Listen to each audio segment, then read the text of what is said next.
My name is Sergeant Jason Mike. I'm a combat medic with the 617th Military Police Company, operating on our call sign Raven 42. I was part of a patrol that compiled of 3 Humvees, where we took on the mission of clearing main supply routes and alternate supply routes of IEDs, small arms fire, and RPGs. Grew up in a military household. Father was 20 years active duty military.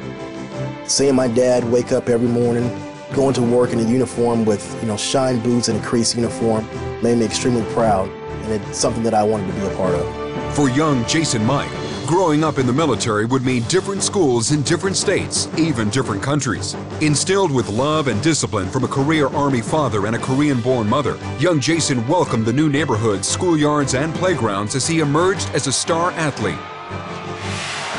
Every single bit of football I loved. But the smell of the fresh cut grass, I loved going out and seeing those painted lines. I loved game day. Game day was a day that I lived for. After a record-breaking high school career in Kentucky, the bruising fullback would be offered a football scholarship to Jacksonville University in Florida.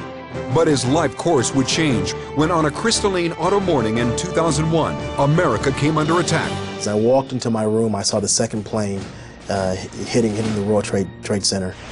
And that's when I knew that there was something else for me to do. And after that, I stepped off the team and got into a pair of combat boots.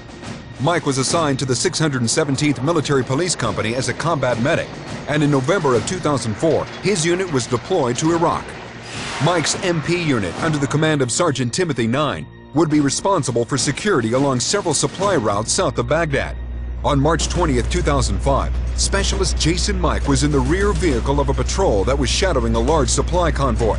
Sergeant Timothy 9, in the lead vehicle, radioed back that the convoy was under attack. And I could hear my gunner yelling out to my TC that the convoy ahead was being hit.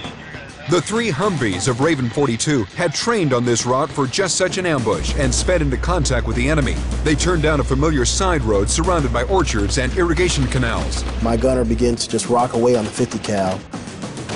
In my head, I thought that there's only 10 or 15 guys out there.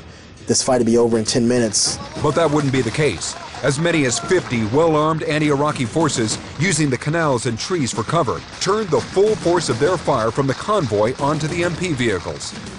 Game day comes around, you hear the crowd screaming, you hear the music outside.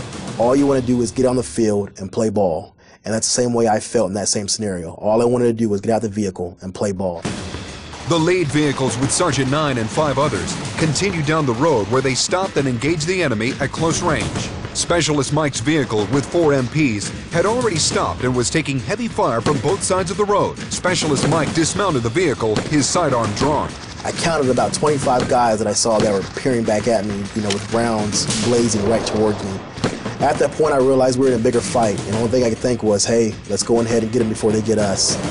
Jason Mike grabbed his M4 rifle just as the vehicle's driver yelled that he'd been hit. You all right? I bandaged him up, threw him inside the vehicle, and to pick back up my sector of fire because we were under so much fire. Then another soldier yelled that he'd been hit. Mike dragged the wounded man to the cover of the Humvee. And as the insurgents began moving forward from their positions in the trenches, Specialist Mike continued returning fire. Picking out targets very, very carefully, making sure that I was hitting guys left and right. Soon after, heard my gunner yell that he was hit. With the vehicle's big gun now silenced and his 3 comrades wounded, Specialist Jason Mike faced the enemy alone. It was a Rambo scene. He had 2 weapons in his hand. He's shooting a M249 light machine gun in one direction and an M4 rifle in the other direction. He's just not spraying it.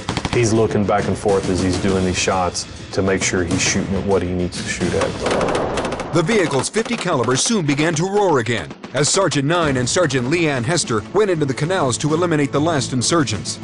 When the battle was over, Specialist Mike called in a medevac chopper and continued treating his wounded men. Seeing that medevac helicopter come down, it's like, God has sent his angel, because that this guy's going to get the best care possible. For his exceptional bravery and valor in combat, Specialist Jason Mike was awarded the Silver Star. Today, Sergeant Jason Mike is married, and with the desire to stay in the game and grow as a soldier, he is training to become a flight medic. The heroic legacy of Raven 42 will be preserved in a painting, unveiled under the stoic gaze of another Kentucky hero who would fight to keep us free. I did what any other soldier would do. One guy can't win a football game, and one guy can't win a battle. I didn't come to Iraq to receive medals. I didn't come to be a hero. I came to do my job and do my part.